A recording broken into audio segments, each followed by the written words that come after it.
so generations can pass on this way of being in the world that's where there's a complete disconnect between what you're saying publicly and what you're feeling on the inside.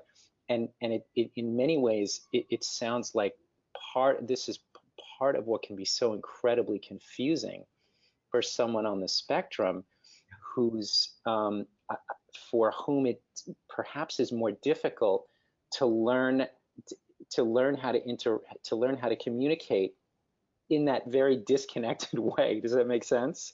Yeah, yeah. You know, it's you could say it's difficult for them to communicate, and so they have a weakness, or you could turn it the other way around and say they have the strength of being able to perceive things that are sincere and aren't sincere, and to be able to discriminate between the two, and to be ready and willing to build a world which is based on sincerity, which is based on openness, where there's no judgment, so there's nothing to hide. You know, these are things that anybody would say that they wanted in the world, but it's the autistic person that's ready to bring them, that's ready to put their money where their mouth is and bring them.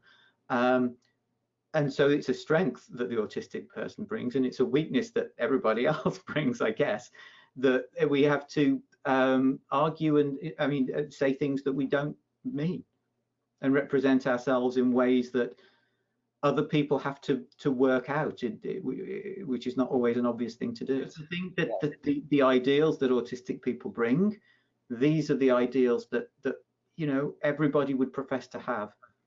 Mm-hmm. And you know, some people say, oh, why should we make accommodation for just such a small amount of people?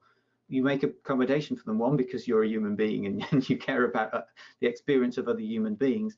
But also another really big reason is because the sorts of changes you would make to accommodate an autistic person are exactly the sort of changes you would make to bring about a better world that you would be more comfortable living in.